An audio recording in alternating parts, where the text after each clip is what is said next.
Hey, what's going on guys? Arekkz here, and today we are going to be checking out a brand new game, a game called Pagan Online. Now, before I go any further, I do want to let you guys know this is a sponsored video. However, to be completely transparent, I only ever really embark on these kind of projects or take on sponsored deals for games that I would normally myself play, and as a big fan of ARPGs, I've played Diablo 1, 2 and 3. If you guys saw the coverage I did last year, you'll know that I played a lot of Lost Ark, and while admittedly I still have yet to play Path of Exile, the point is I like this genre. So when Wargaming got in touch and were like, hey, do you want to check out our new game that has just entered early access called Pagan Online, I checked out the trailer and was like, you know what?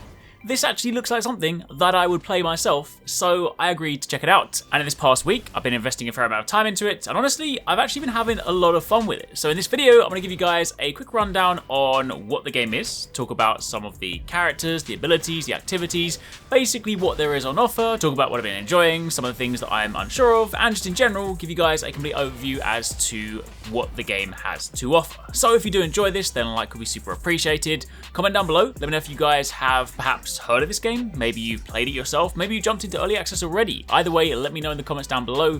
And of course, if you don't want to miss any of our future uploads, don't forget to click that notification button so you stay up to date every time we upload a new video. Now, let's start with what is Pagan Online? And for those of you guys from the UK, specifically from London, I appreciate Pagan probably has a different meaning to you, but let's put that to one side and move on to the actual game itself. This is developed or co-developed between the guys over at Madhead Games and Wargaming, and Pagan Online is designed to be, to quote the official website, a fast-paced hack-and-slash action RPG set in a fantasy universe that is inspired by Slavic myths. Now, if you guys have played ARPGs before, then you'll already know what to expect. You've got the zoomed out isometric camera angle, you've got hordes of enemies to destroy, tons of loot to collect, abilities and gear to upgrade, campaigns, missions, other activities. Pagan Online has all of that. And as you'll see in the gameplay in the background, I'm just playing through with my character. You'll see this is the main character I'm playing through at the moment, so I'm just going to run through different missions. I'll give you guys a chance to see different activities in the background. But when you start out, there are 3 different characters you can choose from. Now, there are 8 characters in total, and they're all very different in their own right. But when you first start the game,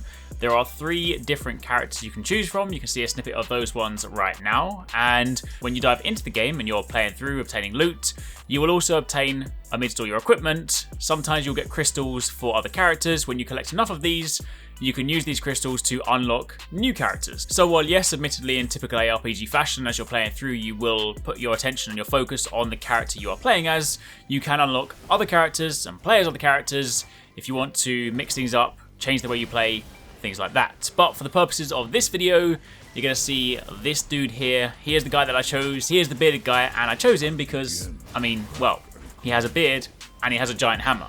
Need I say any more? Hammers are cool, alright? Anyway, he's kind of a tanky character. From what I've experienced thus far, he has shield moves to absorb damage, he has aggro moves to pull people towards him, he has stun moves to lock mobs in place, and he has moves that just dish out a lot of damage and kill stuff. He's pretty cool. You also start the game in one of those typical sequences where the game's like, hey, let me show you how powerful you can be. So you start by going through and you've got all your abilities unlocked, you get tested out, you have your special moves. I mean, look at that crazy hand that comes out the ground. That's pretty awesome. And then the game kills you, you start back at the beginning, and it's like, haha, yeah, now you can start from level 1, and then you have to start unlocking things. So obviously, again, in typical ARPG fashion, as you level up, you unlock the ability for different skills and different slots, and then your kind of whole arsenal reveals itself as you progress through the levels. Now, one thing that is different about Pagan Online, and I'll admit, the very first time I did it, I wasn't sure whether I liked it too much, and that was the fact that it uses WASD for movement. However, now that I've got used to it, I do actually quite like the freedom and the kind of accuracy that it allows me in movement, because typically in ARPGs you click the screen to move, you click the screen to attack. That's kind of how you do it. Yes, you might start to get like your finger ache after a while, but that's kind of how you play these games. So having WSD now means that you control movement with the keyboard, and you then have a lot of your moves, your actual abilities on the mouse and a few select keys, and that actually does give you a fair amount of control when it comes to combat and stuff. Instead of having just sort of click to run away, you can actually just sidestep stuff. So when it comes to fighting certain enemies, you can actually use this quite tactically. So it is actually quite nice. There are a couple of situations where you cast a move and it looks like you're moonwalking backwards, but putting that to one side, overall the control that the WSD provides you is actually quite nice. Now, when you actually jump into the game, you have this big hub, this area where you can actually see other players, because it's kind of like ARPG meets sort of MMO aspects because you can see other players in the little hub, and you go from this hub out onto your missions, and you can embark on your campaign. And supposedly, according to the official website, the campaign is 50 hours. Now, I haven't completed the campaign, so I can't confirm that myself, but there's a lot of missions to do, and the missions are delivered in a more sort of bite-sized manner. You go in and you fight through waves of enemies, and you'll get to like a natural endpoint, which is, you know, probably like 5-10 minutes, give or take, and then you teleport back. There's a narrative reason as to why you can't be in the world for too long. Either way, you leave, you come back, and invariably the next mission picks up where you left off. So you actually end up having these smaller, bite-sized chunks where you're probably playing for like 5 to 10 minutes before you come back. It then gives you a chance to offload your loot, craft some stuff, do whatever you want, and then you go back out. But outside of the main campaign missions, there are other activities too. You have hunts, you have assassinations, you have activities you can basically dive into that have specific loot or chances at loot or keys that can then unlock other activities. So basically in a game where you're chasing loot, there's a lot of loot to go after, which is always a good thing. And on the topic of loot, obviously there's a lot of stuff that drops throughout the game. The equipment does of course change visually when you do put it on. The gear that you actually have on your character doesn't, so you won't visibly see your character armor changing, but your weapon will change. So if you put on a different hammer, in my case, then you can actually see that. The reason behind that is because there is cosmetic options for your characters. You can get different costumes, you can get different colors for them. So I guess in terms of the actual character model appearance, that stuff is tied more to cosmetics, but you can still have equipment. You've got, you know, weapons, you have charms, you have books, you have necklaces, all the kind of things that you have like to bolster your stats and boost your stats. But that's how it comes down on the customization front. And I do want to take this opportunity to mention that there are no loot boxes. That's one thing that they actually called out specifically when I was asking them about the game. I appreciate in this modern day and age of gaming, people often think, all right, you know, this is probably where the loot boxes come in. Apparently, I have been informed there are no loot boxes. So that might be a check for some of you guys there. Now, outside of that, there's also crafting. So you can get blueprints as you go around. You can craft new weapons. There's vendors to buy stuff from. There's quite a lot of stuff to do in this game. Now, I will say there is one thing that right now I haven't had a chance to fully experience, but it is my one, I'd say kind of gripe or more concern at this stage, and it's purely around the breadth of moves. From what I can see in-game, you can upgrade your moves that you have, but the actual physical moves themselves seem to be fixed. So whereas in other ARPGs you might have, say, 20 different skills to choose from and you swap them out as you please depending on what you like or depending on your playstyle, it seems that with these characters, their actual abilities, their 8 abilities on the bottom are fixed, or their 7 abilities. However, through the skill trees you can then upgrade these, you can make them more powerful, and at select nodes you can also marginally change the way that they behave. So I guess in that respect it's kind of more sort of like MOBA meets ARPG in that your character has sort of their personality. They are slightly more fixed in the way that they are supposed to be played, but outside of that you can still customize them based on the way that you like to play. However, I will say that hasn't really been something that has bothered me up until this point. It's more kind of an observation I made just whilst looking through the menus, because the combat itself feels really good, and that's one of the things that I really enjoy about this.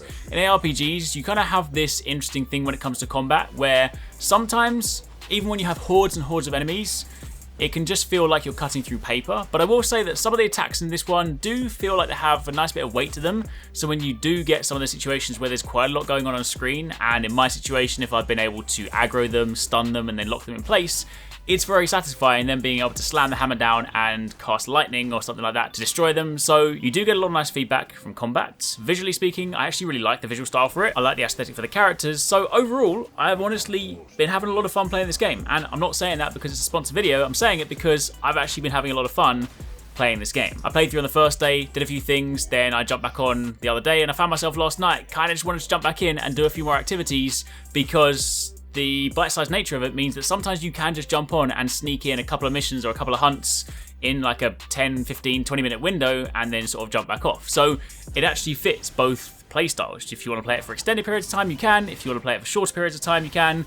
I think it's almost like one of those games where I really wish it was on handheld, because I feel like this game would be really good on Nintendo Switch. But either way, right now, it's just PC. But anyway, that's kind of it for the time being. That's a little rundown of my initial impressions of Pagan Online. Been having a lot of fun with it, but I've still got a fair amount to dive into. I'm barely scratching the surface in the grand scheme of things, but initial impressions are really promising, and as mentioned, it is now available in early access. So if you guys do like what you've seen and you do fancy checking it out, then you can do so, because it went live on early access yesterday, so it's now available for everyone to check out. So hopefully you guys enjoyed the video. Let me know in the comments down below what you think. Let me know if you guys have got any questions about the game, things you would like to know that perhaps I didn't touch on, and I will do my best to answer those. But for the time being, that's it. Thanks for watching. I'll catch you guys next time.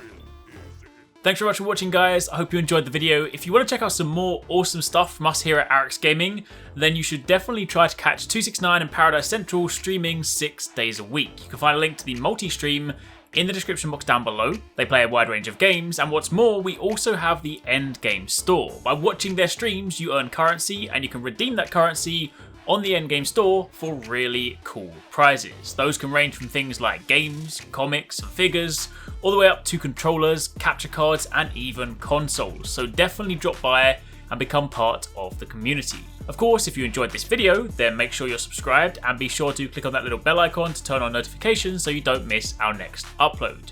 You can watch more videos by clicking on the options here, but once again, thanks very much for watching, take it easy, catch you next time, peace out.